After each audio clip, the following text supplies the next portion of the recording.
বন্ধুরা একজনের রিসেপশনে যাচ্ছি, তো রেডি হয়ে গেলাম। তো তোমরা এতদিন আমি নিজেই সেজেছি, তো আজকে আমাকে সাজিয়েছে সহেলি। সহেলি হলো আমার ভাসুরের ছেলের বউ আর কি। তো ও আমাকে সাজিয়ে দিয়েছে, ও মেকআপ আর্টিস্ট। তো এতদিন আমি তো নিজে নিজে সাজতাম, আমি কোনোদিনও কোনো পার্লারের কারোর কাছ থেকে কোনোদিন সাজিনি, এই ফার্স্ট টাইম সেজেছি।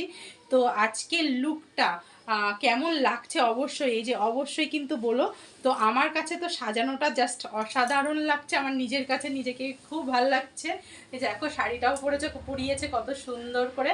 তো তোমাদের কাছে কেমন লাগছে অবশ্যই, আজকে আমার এই লুকটা, এই সাজটা কেমন লাগছে অবশ্যই কিন্তু জানিও আমাকে। হ্যাঁ, আমার তো ভীষণ ভালো লাগছে এই সাজটা, তোমাদের কাছে কেমন লাগছে সাজটা একটু জানিও। আমার কাছে অসাধারণ লাগছে, আমার তো নিজেকে খুবই ভালো লাগছে, তো অবশ্যই জানিও।